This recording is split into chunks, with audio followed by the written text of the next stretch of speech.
అందరి సమాచారం ఛానల్కి స్వాగతం. కురుపాం ఆరోగ్య కేంద్రాన్ని ఆకస్మికంగా సందర్శించిన మాజీ మంత్రి వైఎస్ఆర్ కాంగ్రెస్ పార్టీ నేత పాముల పుష్ప శ్రీవాణి గారు.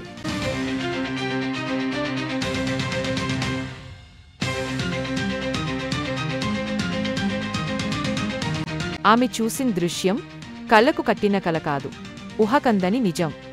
ఒకే బెడ్ మీద నలుగురు పేషెంట్లు చికిత్స పొందుతున్నారు. తల్లి బిడ్డ వార్డులో మలేరియా పేషెంట్స్ పడుకుంటున్నారు. అప్పుడే పుట్టిన బిడ్డలతో పాటు రోగుల్ని ఉంచుతున్నారు. చిన్న పిల్లలపై స్పెషల్ కేర్ ఎక్కడా లేదు.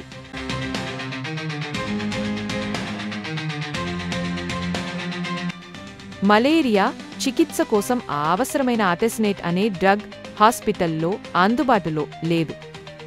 అంతేకాదు, మలేరియా కేసులు ఎక్కువగా ఉన్న గ్రామాల్లో స్ప్రేయింగ్, ఫాగింగ్ అనే మాటే వినిపించడం లేదు.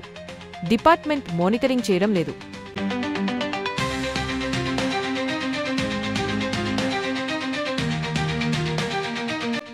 ఇది ప్రభుత్వ నిర్లక్ష్యమా, లేక ప్రజల ప్రాణాల పట్ల ఉండే అసహ్యమైన అవహేళనమా?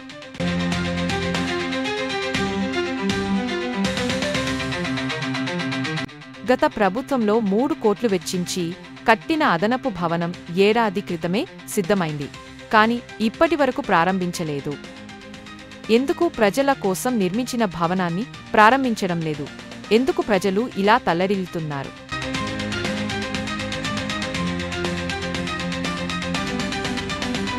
గిరిజనుల పట్ల ఈ ప్రభుత్వం చూపించే నిర్లక్ష్యం చూస్తుంటే కళ్ళు తేలిపోతున్నాయి అంటూ మాజీ మంత్రి పుష్ప శ్రీవాణి గారు కూటమి ప్రభుత్వానికి డిమాండ్ చేశారు.